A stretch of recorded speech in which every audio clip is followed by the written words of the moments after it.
एक normal person को कहीं चोट लगने पर दर्द होता है, फिर थोड़ा खून निकलता है और बाद में खून का बाहर निकलना बंद हो जाता है।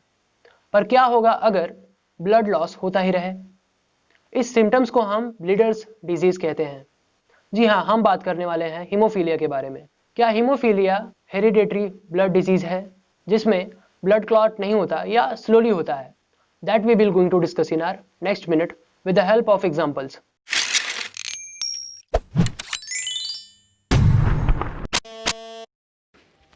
कहीं मामूली चोट लगने पर लगातार ब्लीडिंग हो तो ये एक परेशानी का कारण बन जाता है। जब ऐसी स्थिति पैदा हो जाए जहां पर रिस्पेक्टेड पर्सन का ब्लड लॉस हो due to blood fail to clot और क्लॉट वेरी स्लोली, तो उस कंडीशन को हीमोफीलिया कहते हैं। हीमोफीलिया ये एक हेरिडेटरी ब्लड डिजीज़ है। हेरिडेटरी मतलब माता पिता से उनके वंश के लक्षणों को प्राप्त करना, जिसमें उनके एंसेस्टर के जेनेटिक इन्फॉर्मेशन होते हैं। वे व्यक्ति जो रिसेसिव जीन हीमोफीलिया को रखता है उसे क्लॉटिंग फैक्टर 8 या 9 की कमी होती है।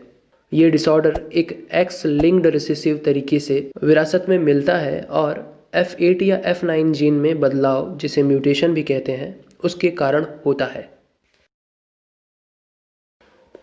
चलिए इसे विस्तार में समझते हैं। हमें पता है कि एक मेल के पास XY क्रोमोसोम होता है और फीमेल के पास XX क्रोमोसोम होते हैं। नॉर्मल क्लॉटिंग, डोरमेंट और हीमोफीलिया रिसेसिव के जीन्स एक्स क्रोमोसोम्स के नॉन होमोलोगस रीजन पर स्थित हैं, लेकिन उनमें वाई क्रोमोसोम्स में एलील एब्सेंट है। मतलब ये सिर्फ एक्स क्रोमोसोम पर स्थित होता है। इसलिए नॉर्मल क्लॉटिंग को इससे और हीमोफीलिया को इससे सिंबलाइज किया जाता है। कुछ एग्जाम्पल की मदद से हीमोफीलिया के बारे में जाना जा सकता है। जैसे अगर एक हीमोफीलिक मेल एक नॉर्मल फीमेल के साथ शादी करता है तो उनके सभी बच्चों में ब्लड का नॉर्मल क्लॉटिंग फैक्टर होगा। बेटों में ब्लड का नॉर्मल क्लॉटिंग फैक्टर होगा, लेकिन बेटियां बीमारी की कैरियर होंगी। कैरियर में ब्लड का नॉर्मल क्लॉटिंग फैक्टर होता है। अगर एक कैरियर फीमेल एक नॉर्मल मेल के साथ शादी करती है तो सभी बेटियों में ब्लड का नॉर्मल क्लॉटिंग होगा, लेकिन उनमें से आधे रोग के कैरियर होंगे, जबकि आधे बेटे हीमोफीलिक होंगे। बाकी आधों में ब्लड का नॉर्मल क्लॉटिंग फैक्टर होता है। Haemophilia criss cross inheritance follow करती है। ये पिता से पोते तक बेटी के माध्यम से फैलता है। हीमोफीलिया के लक्षण व्यक्ति के शरीर में क्लॉटिंग फैक्टर की मात्रा के आधार पर अलग अलग होते हैं। जोड़ों और अंगों में किसी भी तरह का ब्लीडिंग हो सकता है। इसके लक्षण में सामान्य से अधिक खून का बहना शामिल है। इसका इलाज ब्लड में क्लॉटिंग फैक्टर की मात्रा को मापने के लिए क्लिनिकल सिम्टम्स और स्पेसिफिक लैबोरेटरी टेस्ट के माध्यम से किया जाता है। मेन ट्रीटमेंट है रिप्लेसमेंट थेरेपी, जिसके दौरान क्लॉटिंग फैक्टर को धीरे धीरे नस में इंजेक्ट किया जाता है। हीमोफीलिया ज़्यादातर पुरुषों में पाया जाता है।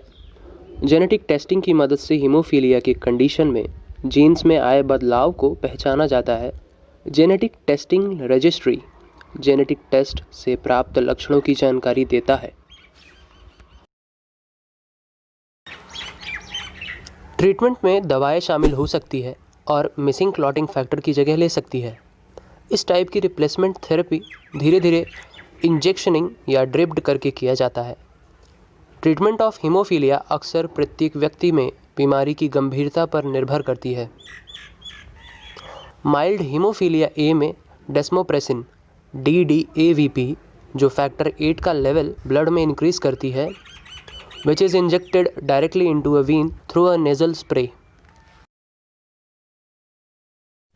तो फिलहाल के लिए बस इतना ही। अपने ओपिनियन और सजेशंस मुझे कमेंट करके ज़रूर बताइए। ये वीडियो आपको पसंद आया हो तो लाइक कीजिए। ऐसे ही साइंस रिलेटेड टॉपिक को इजीली समझने के लिए चैनल को सब्सक्राइब करके लेटेस्ट अपडेट के लिए बेल आइकन को ज़रूर दबाएं।